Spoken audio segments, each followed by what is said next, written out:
What goes down must come up, I guess. Goody clocks in a stellar freshman performance and secures an additional first-round pick in next year's draft. Plus, we could go 2-0 at home to start the year. What? That's right, it's all next on your Packers Fan Podcast. Hey, Packers fans, this is your unofficial Packers Fan Podcast, and these are the podcasters you're looking for. One of these guys has been to the birthplace of Curly Lambeau, and the other guy, well, he has too. And now it's time to go, Pack, go, with your hosts, Wayne Henderson and Troy Heinritz. I'm Wayne Henderson, glad to be back with you for another Packers Fan Podcast, the show by and for fans of the 13-time NFL champion Green Bay Packers. This is episode 154 of your Packers Fan Podcast, recorded May 1st, 2018. And I'm at Troy Heinritz, excited to be with you once again, talking about the schedule. Yes, it has been released, and we're going to pick every single game in this podcast for you. We'll also grade out the draft and share a few key notes from the players that are going to be joining the green and gold this season, plus dig into a few undrafted free agents as well. And we've got some recent news from Titletown, including Rodgers doing basketball. Also, Joe Callahan says farewell to the Pack. Plus, we have some awesome G-Force feedback to share with you again. And everything you need to know about this episode will be found over at the website, packersfanpodcast.com/154. That's the episode number for this draft edition 2018, packersfanpodcast.com/154, or on the go with our free Packers Fan Podcast apps for both iOS and Android. You can download them today and get the show before training camp starts. I can't wait. I can almost smell it from here. You know, the schedule came out just a little over a week ago, and it's been a lot of Packers excitement ever since, Troy. What do you think when you see how it all came out finally? Well, before we even get into the schedule, Wayne, you've been doing this. I've been listening, but you've been doing this for 8 years now. This is the 8th season of the Packers Fan Podcast. Most people don't even keep their jobs that long before they switch careers or switch companies. This is very true. I love the Packers, and I always wanted to spin this off from my original podcast. Started that up with Dallin Christensen, and we talked a lot of Packers and did a lot of schedule previews. And even through those years where, why is the bye week 4? Things are much better now. But when it comes to 8 years at a company, most people do this thing called a sabbatical. So I am going to institute a sabbatical for you this season, Wayne. As we talk about this schedule, you will put on sabbatical the 16-0 prediction. You have to pick at least one loss. No, wait a minute. Have you seen this schedule? How can I do that? Oh, there's a couple. So we know that you're going to go 16-0, but if you had to pick one game, Wayne, one game where you think, this one could go either way, what's the one game you think would be going a flip or flop? You really want me to say something like that on the Packers Fan Podcast? I want you to make a stake in the ground and say, there's always one that we overlook. What's the one game we're going to overlook? Because that will inform my direction on how I pick my picks. Right now. You want me to... The post-draft, one game. Everything you know, schedule laid out the way it is. The one game that could go either way, even though you know what way I'm leaning. I would think the Sunday, October 28th at Los Angeles Rams game. That's sad because if I actually come out to that, I want to win. I know. It stinks to travel for a Packers game and then they lose. That's why this is difficult to even think that there's a remote possibility of it happening. Okay, that wasn't mine, but at least we're in line because I have that one as a loss as well. I see us actually starting off the season, Wayne, come to think of it, 6-0 by the bye. Wouldn't that be a great way to go into the bye week? Week 7 bye week? Oh, that'd be fantastic. And especially with that 49ers game being at home on Sunday night, or that's a Monday night game, actually. Monday night at home. So that's even better. So I'm excited for that Niners game. I know people are like, Garoppolo's going to make it all better. So we'll see what happens. He's undefeated. Yeah. We know the whole story. West Coast teams traveling east, they lose. East Coast teams traveling west. Well, that's why Wayne picked the Rams. Lots of traveling. Bears, Vikings, at Redskins, Buffalo Bills, at Lions, and the Niners. I mean, that's 4 home games to start off the season too. That's a big bonus. That's a big boost. Can you believe it? It really played out interesting how they put it together. And of course, Bears and Vikings fans are already talking trash like there's no tomorrow. Oh, I hear it at work constantly. Constantly. The Bears are going to sweep the Packers this year. Yeah, and then you're still finished 2-12. It's fine. Yeah. We'll touch on the Bears a little bit later on. But I was super excited that I pulled the Vikings this year, Wayne. Game number 2, gold package, baby. Oh, that's right. It's going to be great. It's during the daytime. It's a daytime game. It's a noon game. I could actually come home on Sunday afterwards and still go to bed on time. You actually will have to wear sunscreen unless some storm is rolling through. This is true. Very true. That's happened before. Cold in September and an oven in November. You just been there, done that. Can't make this stuff up. So you think there's a good chance to go through those first 6 games, the bye week, and then 2 road games in a row at opposite ends of the country, practically. Yeah, so I think there's a good possibility that we'll lose to the Rams. I don't think the Patriots are what they have been, so I think the Patriots are going to be a W for us, and here's why. Because he's stronger, he's better, we have the technology.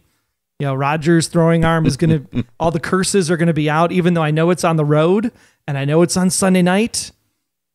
Rodgers is going to overcome that and he's going to get a W against the Patriots. So AR-12 over TB-12. Absolutely. It's an epic matchup. Cannot wait for that matchup. I just wish it was at home. Yeah. And then, in the Super Bowl, so many things were exposed about the Patriots. Plus, they seem to be in a bit of disarray right now. I would not be surprised if New England does not even make the playoffs this year. Whoa. Snap. That was 7 minutes in, I think. It doesn't take me very long. The first New England Patriots dig. Sorry, Jim Briney. But then here's the one that I kind of threw up there as the one that we might overlook, and that is the Miami Dolphins coming into Lambeau Field. Because with the 2 back-to-back road games, I think it's one of those where you just kind of overlook the Dolphins. So I actually have the Dolphins down for a loss this year. And actually, it's a pretty bad streak. We go Dolphins, Seahawks, Vikings. I have all of those as losses because of the weird Thursday night schedule. And then you got to be on the road again at Seattle, at the road at Minnesota. So I see the middle of the season, that middle 4 to 5 games is going to be a little bit of a struggle for us, I think. Even at Seattle, now that we have Jimmy Graham and the Seahawks hardly have a defense left? I think it's because it's the Thursday night thing. It's the East going West. The time shift is going to be a challenge. How excited are you, Troy, that this is the only Thursday night game we have all season? Oh, so great. So great. Like probably going to be a color rush. Well, at least if it's a color rush, I can handle that blue-green kind of neonish of the Seattle Seahawks. It's not like ketchup and mustard. Anything's better than ketchup and mustard. Jimmy Graham, just run to the end zone, stand there towering over everybody and catch 4 or 5 touchdowns. That'd be nice. And then we get into what McCarthy likes to call December winning, right? We're home against the Cards, home against the Falcons, at Bears, at Jets. Those are W's. And then finish off once again with the Lions on my birthday. So that'll be fun. Now, in that stretch, I do think the Falcons are still powerful enough that could trip us up. I would like to see us beat the Dirty Birds at home. That would be fun. It's about time that they're actually coming to Lambeau Field. Haven't most of the recent games against the Falcons been in Atlanta? Yes. So I'm glad for that switch. So that might be a tide changer. So depending on how this all shakes out, I could see us 11-5, maybe squeaking out 12-4, depending on how that Miami game goes. That's where I'm sitting right now. Interesting, Troy. Very interesting indeed. It's definitely playoffs. Maybe a first round bye. Oh yeah, that'd be awesome. It's quite a season, and I like how it's laid out. I like the bye week being at least close to the middle of the season. I like that we're not playing the Dallas Cowboys yet again, but what on earth are we doing playing the Seattle Seahawks every single year? Just depends on where we finish. And this year just happened that we played that division, right? NFC West was on the schedule, so that's how we got them this year. It happens. It's okay. Yeah. Bring it on, Troy. Yeah. So I checked the line, and the line right now has the Packers winning 10. So if you're playing the line, I am taking the over on 10 wins this season. Oh, no doubt. I don't know if I trust Vegas at all anymore after they predicted the Eagles were going to lose every single one of their playoff games, including the Super Bowl, and they bucked that trend every single time. Absolutely. Well, I suppose we should talk about how we're going to make that 12-4 season happen, Wayne, with the 2018 Packers draft class. And let me tell you, probably the best thing about the draft this year was that I stopped watching it after pick 14 came up on Thursday night. That's when things got a little crazy. Well, because up until the point of when pick 14 happened, I was literally like, every time somebody got taken off the board that I wanted, it was like, oh, come on. Oh, oh my gosh. And then we did pick 14 and the Green Bay Packers have traded down to 27. I was like, WTF, shut the computer, walked out the door. I had no idea what I was seeing when I had to run out to grab dinner real quick. And I saw the tweets coming through and your text messages. And I'm like, what is going on? This has to be a typo. It was crazy times. The ghost of Ted Thompson is hovering over Goot. What's going on? And then not just a couple minutes later, the Packers trade up. What are we doing? Like, so thankful. And it was great. I mean, really, for his first outing in the draft, I mean, you couldn't have asked for a better performance in this. We got exactly what we needed in defense. We literally picked up a couple wide receivers, which we always do. The punter one is still a little bit questionable. We'll talk about that. But yeah, to end up getting another first round pick for next year, that was just a stroke of genius. You have to take that opportunity because even if you don't use both first round picks next year, those first round picks are worth value and you could always trade up. So that's a really good possibility. Yeah, the fact that we, in the end, only dropped down from 14 to 18, and yet we have another first round pick next year, I think Good did a pretty good move. And got the same player we would have taken at 14. So now like contract drops by those 4 spots a little bit. But the fact that we got the player we wanted and a first round pick, A+, man. Mm-hmm. Ron Wolf would have been impressed. Yeah, I think he would have. It's good to bolster the defense. Jaire Alexander, cornerback out of Louisville, and he was pretty styling on draft night as well. Well, and this is the one that they came in and worked out for the Packers, and it was one of the ones they were really impressed with. And I really feel a lot of people were down on him because of his size, right? I think he's 5'10" is what he's clocking in at right now. Maybe they'll print him as 5'11" in the program to scare some people. They do that in wrestling, by the way, because it's all fake. But Jari's got a really good speed and closing speed, and I think that's one thing that we just haven't had the capability of is having that one person who, if he's not playing on the wide out, he can sit there in the slot or in the nickel or in the dime, and he could be that spy. And with his great closing speed, he can pick off a lot of passes. So he's almost like the L. Harris, if you think about it from that regard. And so I think that'll be a really nice use of him at the cornerback position, and hopefully we see him on the field right away as we take off in this 2018 campaign. Yeah, based on a lot of his highlights, if he can pick up the playbook, and I'm sure he will because he seems very smart, I think that he is one of the rookies that we drafted that will play right away. We're desperate, too. Yeah, and then moving into the second round, we got Mr. Josh Jackson from Iowa, and this is a great pick because even though he doesn't have maybe the best coverage off the line and maybe doesn't have the same closing speed that Jaire does, guy's tall, and he's got a huge wingspan. And I think as long as he stays healthy, we got another really good option at cornerback. So you take him, you take Kevin King, you take Jaire, you take Tremont, and you take Devon House, and you put them all together, and you got something that Pettine can work with finally. Thank goodness. And plus, we've got the new defensive coordinator and all the new staff besides McCarthy hanging around, everybody else pretty much being new. Troy, were you a bit surprised that we did take 2 cornerbacks in a row? I was surprised it was 2 cornerbacks. I thought we would go like cornerback safety or safety cornerback. So the fact that we went with 2 pure play cornerbacks, I think is very, very exciting because what we've done before is where we've taken a safety and then tried to make him a cornerback. And we know how well that worked out both times. So I think this is great news that they realize that this is the position that needs the most help. We fixed that position. Everything else, we can just see what the best value is on the board. Yeah, because I always hear we're going to take the best available player at the time.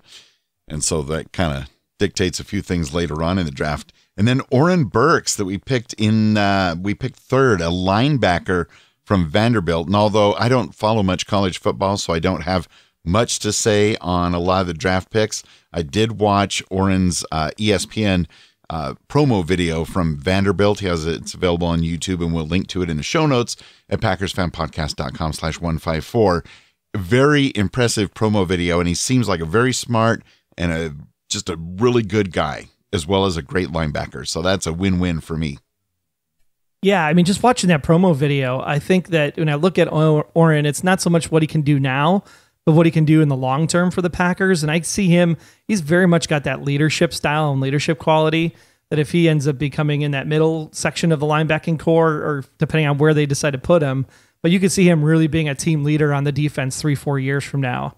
So I'm really excited to see what he brings. It looks like he's got the right attitude. He's got the right preparation. We kind of needed that on the defensive side of the ball, where it seems to be kind of a little all over the place the last couple of years. We need a quarterback of the defense, and Oren might be that for the future. Wouldn't that be great to see some of these great players grow into those roles?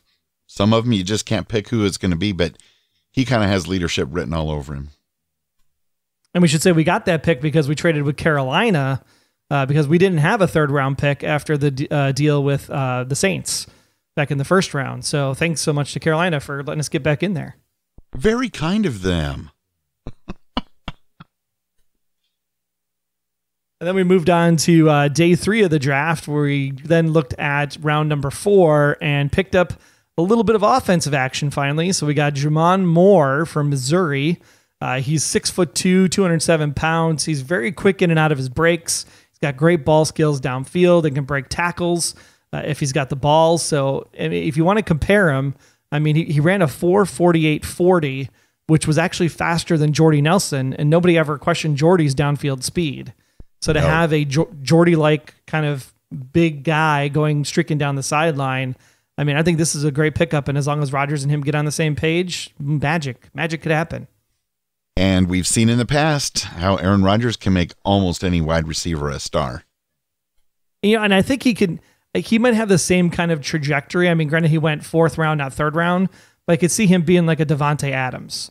Like he could really come in and play into that role as Devontae then starts to play a different role now that he's kind of like the leadership of that wide receiver core with Jordy's absence.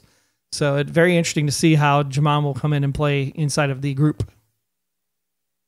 Indeed. And I myself was personally very excited with our 5th pick that we finally drafted somebody for the offensive line to help protect Aaron Rodgers, because boy, he needs protection. Cole Madison from Washington State, Troy. Yeah, and he's got a great track record, especially for Washington State. Only allowed 12 sacks and 74 pressures over 3,012 total snaps, and 2,300 of those snaps were actually pass blocking. Definitely good footwork to play inside. The hope might be is that with some sharpening, we could see him possibly move out and help out at that right tackle spot as the long-term development opportunity. But, you know, the Pack has really great luck so far with these middle-round offensive linemen, so hopefully Cole is the answer to booster up that aging O-line. And doesn't Cole just kind of look like a beast? He's just got for that sure. Look. He's going to be a folk hero in Green Bay. Then we have the scratch your head pick. Really? Scratch your head? I didn't think so. It's a 5th round pick, so let me explain it to you. I know Wayne doesn't play fantasy football, but if you play fantasy football, the general rule of thumb is that you do not pick a kicker. You don't pick a kicker because kickers are a dime a dozen. You can grab a kicker after the draft is over. You get as many good players as you can, and then you say, hey, I don't need this person. I'll just drop this person for a kicker, because you don't need to draft a kicker. So why you draft a punter in the 5th round of all things? Maybe pick up a punter in the 7th round or with a compensatory pick or something, but in the 5th round to pick up a punter, this one is the head scratcher for the draft. But Troy, this is J.K. Scott. I know. He's got 5 seconds of hang time. He might not punt the ball very far. He might only go 30 yards, but it'll be up there forever. So it's just as good because then you get a fair catch. And remember, over the past year, maybe even 2 years, the Packers have had a few issues with the punting game and punters coming, going left and right. I didn't know who was there week to week. Well, that still might be the case. We don't know because he doesn't have great placement direction. He's got great hang time, but placing the punt is also very important, and he doesn't quite have those skills nailed down just yet. But I know that the front office is definitely tired of us hearing us talk about punters. So that's probably why they picked this one now. I'm not all for taking a punter that early in the draft, but I think he might have been the best available player at that time. So it's very possible. Very possible. And then we get especially if you have a need, right? That's the key. Yes. If you have a need and it's the best value at that time, then you take it. And the Packers had a lot of needs in a few different areas. But we do like to get wide receivers, don't we, Troy? We sure do, especially late in the round. So we had 2 here, one in the 5th round, one in the 6th round. Marquez Valdez I can't even say that. Scantilling, right? I believe it's how you pronounce it. And he's from South Florida. Now, he's actually faster than Moore was. He ran a 4.37, and he's actually a little bit taller and a little bit heavier. But the problem is he's got a little bit of fundamental issues. So with some good coaching, I think it's a good pick at this spot. But I see Marquez having a tough time making the team, given the fact that we have probably the best name in the draft at number 6. That was Equanimus St. Brown, wide receiver from Notre Dame. Now, he was putting up 961 yards and 9 touchdowns on 58 receptions in 16. And I think the reason he dropped like a stone in the draft was because he just saw 31 receptions yielding 468 yards and 4 touchdowns last year. Now, that's really not his fault because if you knew anything about Notre Dame's season last year, they had a super bad quarterback situation going on. That'll do it. So now that he's got the best quarterback in the NFL thrown to him, I think this one is going to be the steal of the draft. 6'5", 203. Wow. A sub 4.5 40. I mean, this has like Megatron numbers written all over it. So I think this is going to be a keeper, and I think it's going to be a great value bargain where we got him there in round 6. And I might just call him EQ. That'll work. We'll see. We'll see. Emotional intelligence is what we need, and in this young core group of class of 2018. And then we went back defense again because we still needed to bolster up the defensive line, get a little bit more depth there because we've been a little bit light over the last couple of years. So James Looney from California. And at this point, I got nothing more than he's probably just a really good special teams player because you got to pick somebody in round 7. I hate to say that because I'm sure he's going to be fine, but definitely got some work cut out for him. So a few years in the practice squad, then maybe he contributes. Anything's possible. Then Hunter Bradley came in at our next 7th round pick, the long snapper from Mississippi State. Now, I actually like this pick because, we've been going back and forth with some long snappers, and we've brought Good back, literally kind of like out of retirement to play a season, and he's a free agent this year, so they're trying to see if they want to redo his contract again for one more year, or maybe Hunter Bradley will be able to take care of it. But he played in the last 26 games at Mississippi State and was able to convert every single snap. In fact, according to Pro Football Focus, Bradley was accurate on 87.04% of his snaps and had an average speed of 34.35 miles per hour, tossing the ball back to the kickers, which is the second best average in the entire draft class. And I had no idea that they even measured the miles per hour for a long snapper. But since we have a new punter, might as well get a long snapper, and they can work together as a team, possibly work out their own chemistry. Yeah, from day one. That's a really good idea. I didn't even know they had long snappers in the draft. I was like, oh, really? That's cool. Well, when you're that good, you make the draft. So why not? Why not? What a crazy year it's been already, Troy. And then we close it up in round 7 with Kendall Donnerson, outside linebacker from Southeast Missouri State. Woo! And this one was kind of fun, actually. It was named to the 2017 All-Ohio Valley Conference team after registering 53 tackles. 5 of those were for a loss. 13 and a half of them were tackles for a loss, and 6 sacks and an interception. In 2016, Donnerson posted 50 tackles and 4 sacks. Now, where the stats look pretty good, his skills are a little bit lacking, And I think this is another one that'll be a good practice squad holdover for a few years and then see what it can do as they progress.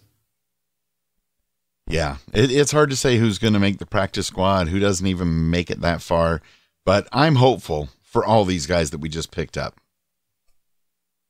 Then we had a few grades that came down from all of the places around the NFL and all the people that cover it. For the most part, I graded it out like B+, but a lot of people said that Goody gets an A in his first time out. Yeah, I saw that. All sorts of different people grading different portions of the Packers draft this past year, but overall, A- seems to be the general grade out in the media. And usually they don't say very nice things about the Packers, but maybe we got Goot and we got things happening. And even with taking a punter and a long snapper, Troy, still getting A's and A-. Well, because I definitely think that trade to get the first round pick was the ace in the hole. Because if you think about it, let's look at 4 different scenarios. Okay, so let's say the Saints end up worst possible spot, right? Obviously, they would lose to us in the NFC Championship game. That would give them the 30th pick overall in the draft. We win the Super. This is assuming we win the Super Bowl, of course, in all of these scenarios. But assume we win the Super Bowl in all of these scenarios. The worst option would be we beat the Saints in the NFC Championship game. That would give us pick 32 and pick 30. You could combine both of those picks and move up to number 12 overall. If New Orleans lands in the same place they landed this year, you can combine the 32nd and 27th pick and move all the way up to number 11. Now, if the last playoff spot, right, if you can get to that last spot in the playoffs, then you would be 32 plus number 21, and 21 plus 32 will move you up to either about 8 or 9 in the draft. And then if you look at just if they finished, average 8 and 8, middle of the league kind of thing, then you're talking about 32 and 16 is the place that they would probably land there. And if you combine a 32nd pick and a 16th pick, combine those two, you get all the way up to maybe even number 6 in the draft. So let me ask you a question about that, because I'm not familiar of what you speak. Can we just tell the league that we want to trade these 2 draft selections into one and they automatically move us up to the numbers you gave, 12th, 11th? Well, you got to talk to the people that are there, right? So whoever's sitting at, let's take New Orleans actually lands in the same place at 27. You actually have to go talk to the person sitting at number 11 and say, hey, I want your number 11. I'll give you a 32 and a 27. Okay. That makes more sense. I thought you were mentioning there might be a way for it just to be semi-automatic. Okay. That makes a lot of sense. And then, of course, if we don't make the Super Bowl and let's say that the Saints don't make the Super Bowl and they're not even that good, then you could take like a 16 and a 16 and get all the way up to like 1 or 2. Interesting. Well, not a 16 and a 16, a 16 and a 17 or whatever. But still. You get the drift. Basically, we could combine our 2 first rounders and move way up in that top 10 spot, which would be exciting. I see where you would call that the ace in the hole. That was just Gutekunst. He seems to know what he's doing. I like this guy. I do. It's a fun season to know like what's going to happen. I mean, you got Philbin back. You got Pettin doing his thing. I think this might be the year I should go back up to training camp and watch a couple practices. That would be great. It's tough to do from California, but what is it, about a 3.5 hour drive for you? Yeah, not too bad. 3 hours. I've done it in 3. Maybe drive up there, rent out one of those homes on the nice road right behind Lambeau, rent one of those homes on Airbnb or something for the weekend. Yeah. Oh, that'd be great. Yeah. Yeah. Dream big, Troy. Dream big. Dream big. You know who else is dreaming big, Wayne? Who?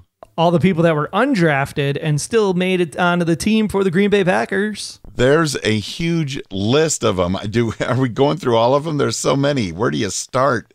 Well, we'll start with saying you can go over to PackersFanPodcast.com/154 for the list of all of the things that we're talking about in the episode. We'll have a link to a really great article over at DairylandExpress.com, which has a list of all of the undrafted players and some write-ups on all of them. So we'll let you go over there and kind of read up on a few of these. Maybe we could just run down a couple of the positions themselves that we picked up. Picked up a offensive lineman, a defensive lineman, another outside linebacker, a tight end. We picked up Kevin Ratter from Youngstown State via the NFL Draft Diamonds website. Give us that news there. The big one I thought was Tim Boyle from Eastern Kentucky.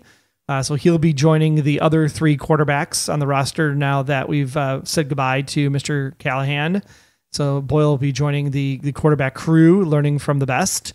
And then we also picked up another tight end in Damon Gibson. So still having some offensive work going on there in the post-draft festivities. But I think the big one to kind of keep an eye on is offensive tackle Kyle Meadows from Kentucky. Now, Kyle Meadows was a 3-year starter at Kentucky where he helped an offensive front become a semifinalist for the Joe Moore Award for the most outstanding offensive line. Now, the Packers definitely need depth behind Brian Bulaga at right tackle, as we kind of already mentioned, and that's exactly where I think Meadows is going to be because that's where he started 35 career games. So I'd be excited to see what Kyle Meadows does during the training camp. Keep an eye on him. Very cool. They could be diamonds in the rough. They very well could be. You never know. Outside, offensive lineman Alex Light from Richmond could also be a potential in there too. So yeah, check out that link to Dairyland Express. We'll have it up in the show notes. Some good stuff if you actually read through some of these people. I think they know what they're doing there in the good old draft room, especially getting some value post draft. And they get to work pretty quick, right? Oh, absolutely. I think they had a week off and then they start up some like OTA work again next week. And then after that, it'll be training camp before you know it. Thank goodness. And then, of course, we get the NFL Hall of Fame induction with Jerry Kramer, the Hall of Fame preseason game, and then it's on. I can't wait. Now, before we get into your listener thoughts, just a quick note that in addition to being able to hear the Packers Fan Podcast in Apple Podcasts, on Android, in our free Packers Fan Podcast apps, and in Spotify, we now have our official new Alexa skill. It's live for Packers Fan Podcast. Be sure to enable it and enjoy Packers Fan Podcast talk while maybe doing the dishes like Hank Davis recently did, which made his girlfriend very, very happy, and doing various things around the house. You can even review the podcast right on your Amazon Echo devices. Sounds great. Well, now let's see what the G-Force had to say about our awesome draft experience, because we love hearing from all of you, the G-Force. You could submit your thoughts to the show in a few ways. First, give us a call at our phone number, 920-3PACK-GO. I don't know why we use the 920 area code, because it's a local call, because it's all free calling now nationwide. Woohoo! But yeah, 920-3PACK-GO. That's 920-3PACK-GO. Or just go to the PackersFanPodcast.com/feedback, and you can get all the methods for contacting us, just like our good friend Steven, because he wanted to chime in about the schedule, Wayne. Yeah, Steven says, checking in from the area that is the home of the rival Chicago Bears. And here's the question that I'd like to see get addressed on the podcast. Does a game count as a night game if the game is being played on the West Coast? And of course, I'm referring to Week 11, the game against the Seattle Seahawks scheduled for Thursday Night Football. It has a 7:20 Central Time start time.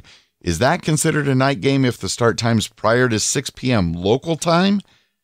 And here is what a surprise is that it's on regular TV and the game is scheduled to be on Fox, which generally they air at least 1 to 2 games on Sunday afternoons. And yeah, let's take that first part. I thought that was really interesting too, that NFL Network and Fox are co-sharing that game, much like they did the Amazon Stream last year, where Amazon had a few of those Thursday night games and Twitter had a couple Thursday night games at one point. Right. I thought it was interesting that Fox got into this Thursday night action as well, that NBC had half the schedule and CBS had half the schedule. So now Fox is getting a couple as well. It will be so weird to see Fox involved in a night game. It's really, really weird. But regardless of which network is carrying it, yeah, even though the local start time would make it be a 5:20 start time, it would still be considered a night game. And Fox getting in on the action.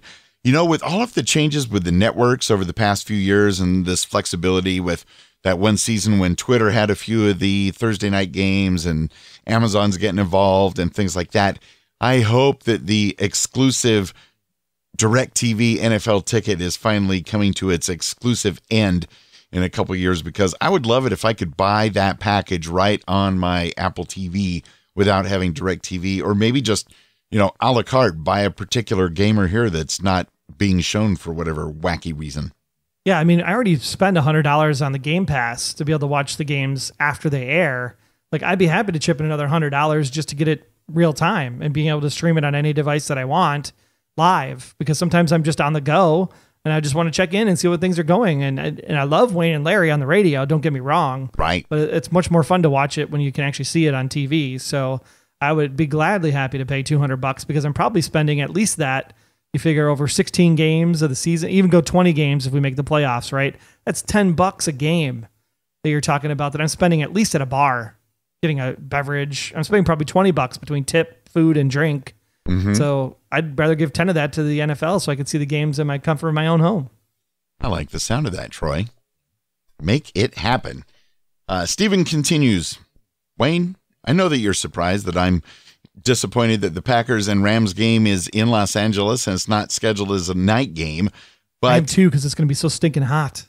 Yeah, late October, half of the game will be hot. The first half. Steven says, but you should get a great early, late afternoon game when they play each other in Los Angeles.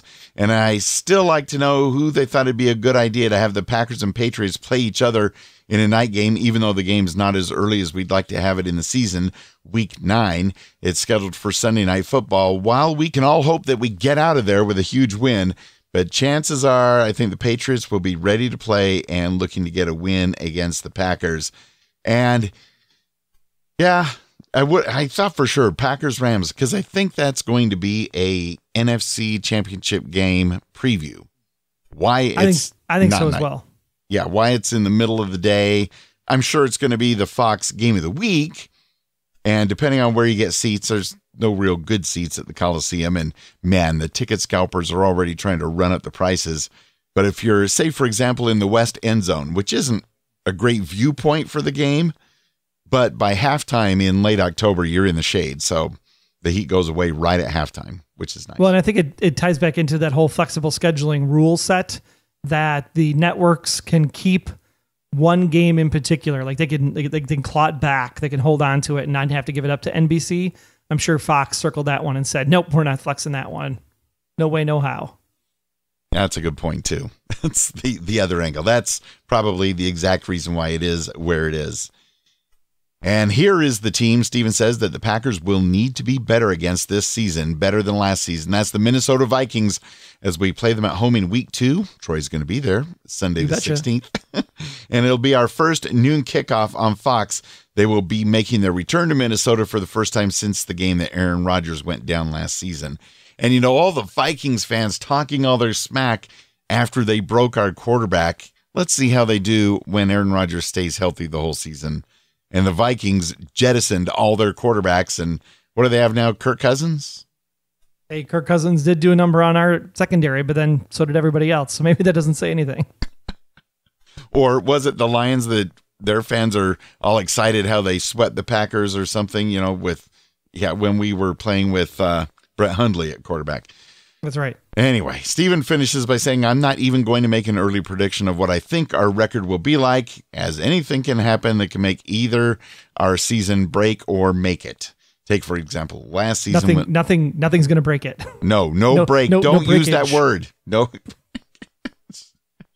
The Vikings ended up winning the division. Yeah, by accident.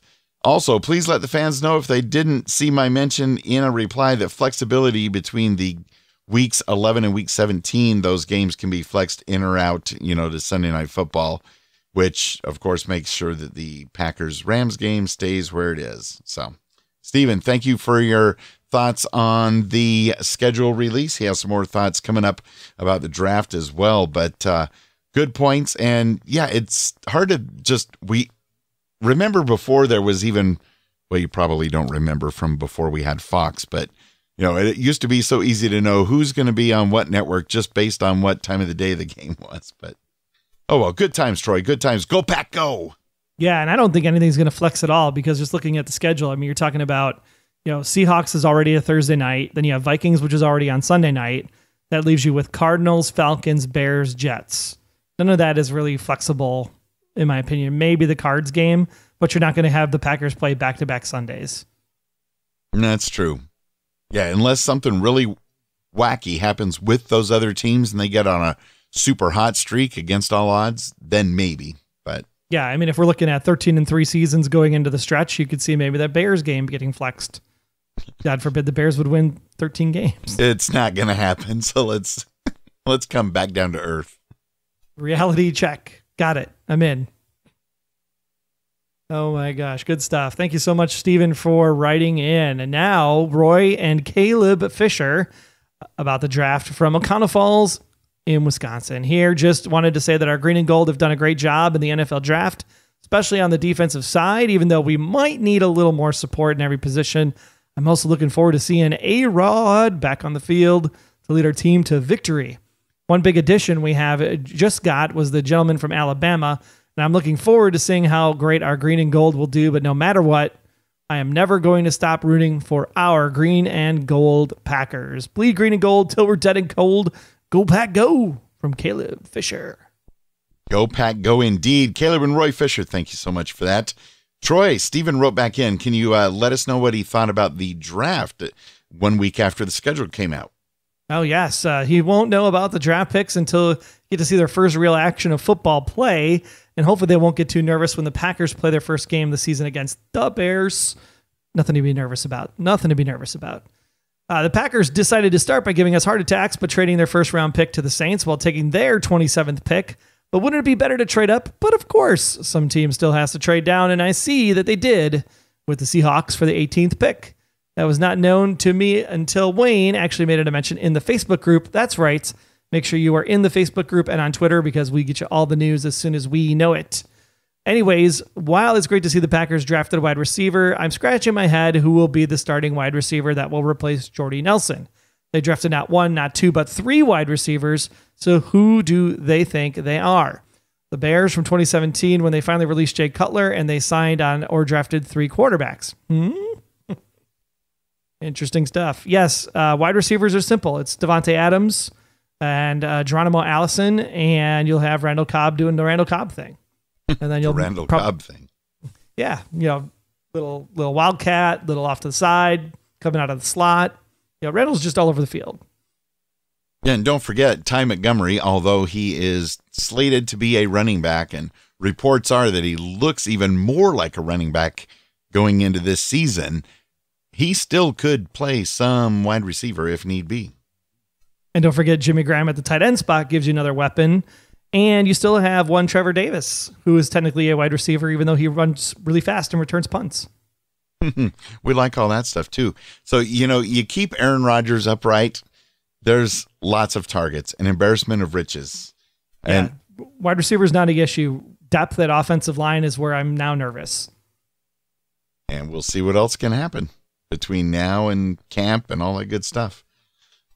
And since there was so much excitement going on over the past couple of weeks, we have two of our Monday Twitter polls and also from our Facebook group to talk about. First off, I wanted to get the thoughts of the Packers Fan Podcast fans. What portion of the Packers 2018 schedule do they think might be the hardest? Only 5% voted that the first 5 games will be the hardest. 6-0, baby. Woo-hoo. Yeah, because in the past we have had trouble with starting slow, which wasn't really the case last year, and based on our schedule, should not be a problem this year. Another 5% said the last 5 regular season games will be the hardest. 53%. That's a 4-1 stretch. So far, I'm in lockstep. Fans and I are gelling. Oh, yeah. The listeners know what's what. 53% voted that the middle 6 games, because I had to find a way to make the math work, the 6 games in the middle will be the toughest. Oh, they haven't gone to my 17-game schedule idea yet? No, come on. I thought that was on the docket for the winter voters meeting. Oh, well. That would be nice indeed. And 37% said that the hardest part of our upcoming schedule will be the NFC playoffs, baby. Go Pack, go. If we get there, we run the table. Ooh, run the table. We need another cool Aaron Rodgers hashtag. Come on, Aaron. Fill us in. And then also, out of all of our 2018 draft picks, who do you think will have the biggest impact as a rookie this season? How'd the votes as come a out, rookie, Troy? As a rookie, so specifically just this year, just 2018. Right. Gotcha. 42% said Alexander. 37% said Mr. Josh Jackson. 4% said Oren Burks. And 17% actually voted for J.K. Scott, your fifth-round punter. I love it.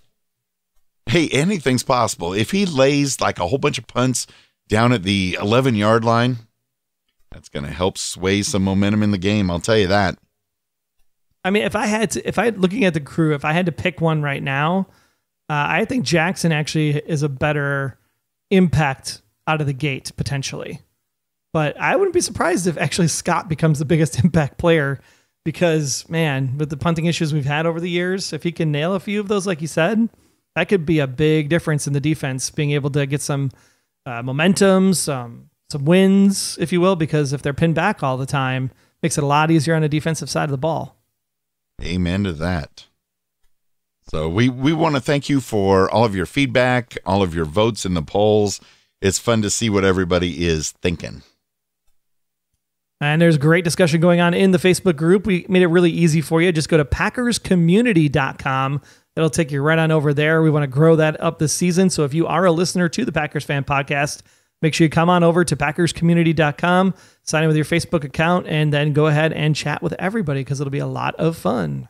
Definitely check that out. There's been a lot of great discussions over the past 10 days or so. Some very lively discussions over which teams the Packers most have to beat this coming season, whether it's the hated Patriots or whether it is the Vikings for revenge.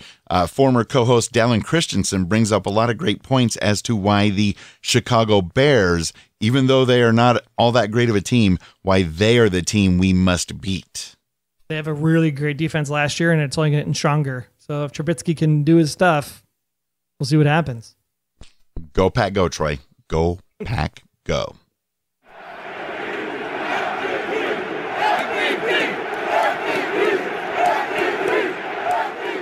Yes, it's that time where we say thank you to all of our MVP Packers Fan Podcasts, faithful supporting the podcast at the $4 Brett Favre level.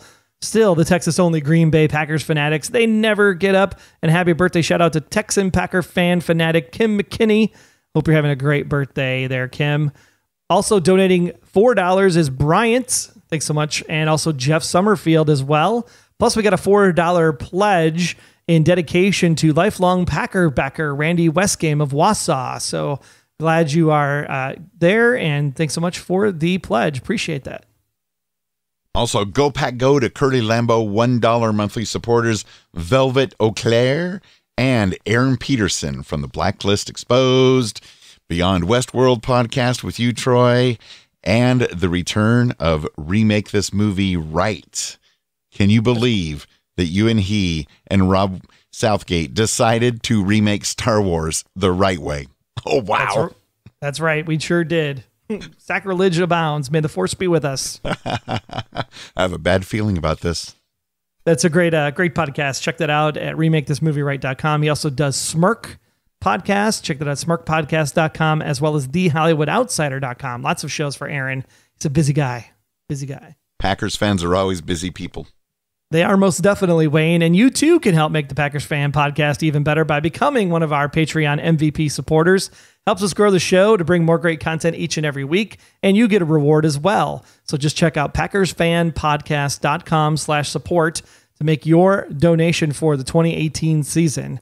And then if you can also still get the best seats around by donating for the 2019 season at the Reggie White level so that you can go to a game with me next year. So thanks again to Randy, Jeff, Velvet, Bryant, Aaron, and the Texas-only Green Bay Packers fanatics for their awesome support of the Packers Fan Podcast on Patreon. Now, since the last episode, we did get a brief but cool iTunes review in the UK iTunes store. We got a 5-star review from Sickle Clown in the UK who says, "Love the show. Being English, it's difficult to get any news over here. So thank you so much for listening to the podcast and leaving us a 5-star review all about it." I didn't know you could be English. I thought I was English. We struggle at that language, Troy. We do sometimes. But it's awesome. I love it. More UK Packer fans. We need to get a game over in London so we can go meet everybody. Yeah, it's bound to happen. Although not this season, things might be popping our way or their way next season. That's what it sounds like. I heard the rumblings. Let's just hope it's at Wembley. Okay, another Packers news. Did you know that Aaron Rodgers loves basketball? Yes, and he just joined the Milwaukee Bucks. He's basically a part owner now, a minority owner in the Bucks, who are going to be playing at a brand new facility when it opens up next season. So first active NFL player to own a piece of a major sports franchise. So he definitely needs to get some cash because he's going to need it. So that's kind of interesting, Troy, that you and I and thousands of others are part owners of the 13-time NFL champion Green Bay Packers, and Aaron Rodgers is a part owner of the Milwaukee Bucks. That's right. And he's dating Danica Patrick. He's a busy man. You know, we did talk about his contract on the last episode. Yeah. And something kind of crossed my mind. And part of me is like, from a business perspective, this makes total sense. But from an Aaron Rodgers fan perspective, I'd like to see him get paid. So it kind of makes me angry at the same time. But if you think about it, he's going to be, 34, 35 this year? And so if he plays the rest of his actual contract is this year, so he still has one more year on his contract, so he's like 36 when the contract is over. Technically, you could franchise tag him for 2 more years and overpay, obviously, on the franchise tag. But from an organizational perspective, you could franchise tag him for 2 years, and that puts him at 38, and you don't have to give him the long-term deal. Just saying. Would the Packers dare do that? From a business perspective, it makes total sense because then you don't have to pay any of the upfront money in a signing bonus. So financially, from a cap perspective, it makes a ton of sense to do it that way. True. And I know the NFL and all of the teams are a business. It's all about business and entertainment. But like you said, Packers fans, we want Aaron Rodgers to get paid, see how long he could be owning the title of highest paid player in the history of the NFL before someone else comes along, yada, yada, yada. Go, Pack, go. Yep. So, sorry, a little bit downer news, but it is a business strategy, and it is a good business strategy if you think about it from that regard. But yeah, pay the man. He deserves it. And we did already mention that Packers did release quarterback Joe Callahan, who had been with the team for most of the last 2 seasons. They did sign quarterback Tim Boyle, an undrafted rookie from Eastern Kentucky, who will be the 4th quarterback behind one Brett Hundley and Deshaun Kaiser. So even after what we saw last season, Brett Hundley's still with the team, at least for now. Well, we got investment in him, and he's still under contract, so I'm sure he'll finish out this year, and then they'll move on. Yeah, I thought there might be some trades they were going to try to do, but not after his stock dropped after his play last year. I was going to touch on that. But I do hope that, with more time under his belt and all of that, that last year was just the last 2/3 of the season were a disaster every which way around. And let's all put all the great pieces back together this year. Well, that'll do it for this draft and schedule episode. The Unofficial Packers Fan Podcast is not affiliated with the NFL or the Green Bay Packers. However, if you know somebody in the front office and want to help us make that happen, tell them to email us at media@packersfanpodcast.com. And remember to listen to us on the go with the free Packers Fan Podcast apps for iOS and Android all season long, all off season long, all the time. Follow us on Twitter @PackersFanPod and follow me on Twitter. I'm @Wayne Henderson. And me, I'm @Troy Heinrichs. Be sure to join the Packers Fan Podcast Facebook community. Just go to PackersFanPodcast.com/community and join the conversation. And while you're there, remember PackersFanPodcast.com/feedback to get in your thoughts. Let your voice be heard. Even if we don't have a episode that's scheduled to come out in the near future, we still want to hear from you. Call us anytime. Get it off your chest and keep those conversations going online. We've got another fun episode of Packers Talk coming eventually, so stay tuned. The season is coming. But in the meantime, we just want to thank you for listening to this episode of your Packers Fan Podcast. And be sure to subscribe in Apple Podcasts, even if you don't listen there, so you don't miss an episode. We're coming back with a vengeance this season, man. 2018 draft classes in the books. We need to make sure that they are energized, get them all pumped up. They got lots of work to do. Everybody, help them out now. Everybody say, go Pack, go!